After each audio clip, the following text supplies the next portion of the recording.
બાલા સાનિયા આજે આ ખેડૂતનું સમર્થન આપવા માટે આવી છું, કારણ કે આ પ્રશ્ન ફક્ત ખેડૂતોનો નથી, આ પ્રશ્ન આપણા યુવાધનનો છે, આપણા ભારત દેશની જમીનોનો છે અને આ આપણા ભવિષ્યનો સવાલ છે। તેથી હું એક યુવાન તરીકે, એક ખેડૂતની દીકરી તરીકે આજે આ સમર્થનમાં આવી છું, કારણ કે 4 જુલાઈ 2026 ના રોજ જે વીજ વિભાગનો ઠરાવ પસાર કરવામાં આવ્યો તે ખેડૂતોના હિતમાં નથી અને ભારત સરકાર વિકાસના નામે જે વિનાશ કરી રહી છે, એ ખેડૂતોની જમીનોને નુકસાન પહોંચાડે છે।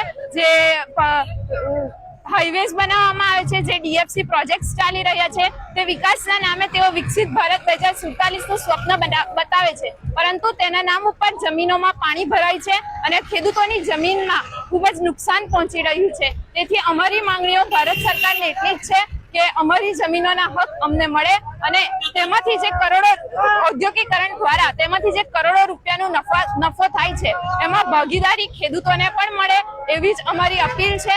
અને આ અમારી અપીલને સરકાર નહીં સાંભળે તો અમે આજે ભરૂચ સુધી જઈએ છીએ, આવતીકાલે ગાંધીનગર સુધી જઈશું અને નહીં પહોંચાય તો દિલ્હી સુધી પણ જઈશું અને પ્રધાનમંત્રી આવાસ સુધી પણ પહોંચી શકીએ છીએ।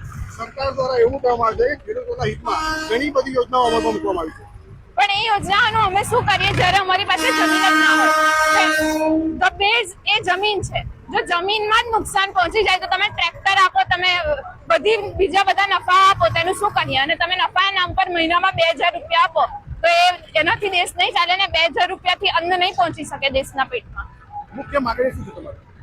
અમારી માંગણીઓમાં એટલું જ છે કે જે આ ઠરાવ પસાર થયો છે તેમાંથી અમને 4 ગણું આપવામાં આવે અને જે 2013નો જમીન સંપાદન કાયદો છે તેને અનુકરણ કરવામાં આવે, તેમજ જે વિકાસના નામ પર એ લોકો વિનાશ કરે છે તેમાં પણ જે નફો મળે છે તેની ભાગીદારી અને શેર ખેડૂતોને આપવામાં આવે।